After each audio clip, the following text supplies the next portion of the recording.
کار دی د تعلیم او تربیې لوی مسؤلیت ورونو غواړي همت ورونو غواړي همت ورونو غاړي تلوي دلای مو خوران نعره تکبیر الله اکبر نعره تکبیر الله اکبر غاړي همت ورونو غاړي همت کار دی د کابل ښار د یو شمېر ښوونځیو د زده کوونکو ترمنځ د امارت پیژندنې رقابتي ازموینه واخیستل شوه.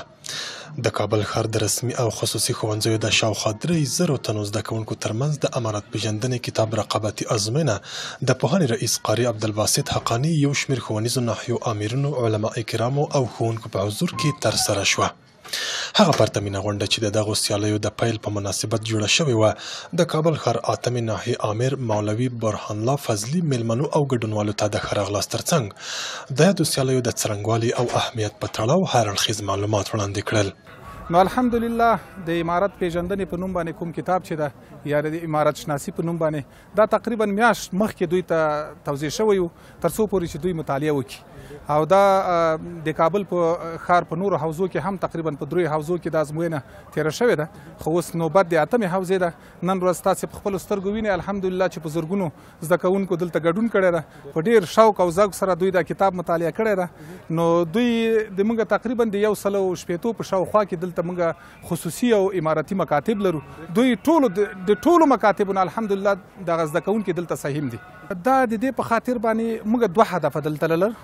نو هغه یو هدف دا و چې دغه د زده کوونکو دغه شوق او ذوق د کتاب سره پیدا شي مطالعه وکړي او دوم هدف هم دا و چې امارت په ریښتوني ډول سره دغه اوسنی نسل وپېژني. له بلې خوا د کابل ښار پوهنې رئیس هم د زده کوونکو او ځوانانو د علمي معلوماتو غني کولو په برخه کې د یادو سیالیو د ګټو په باب خبرې وکړې.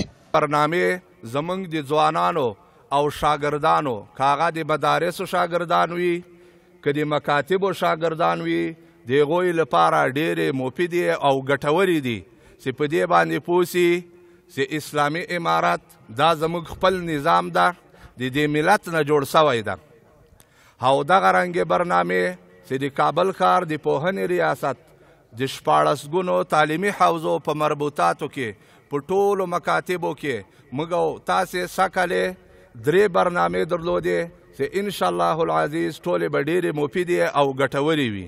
په ورته مهال ځینو زده کوونکو د ورته سیالیو په پرانیستلو خوښي څرګنده کړه.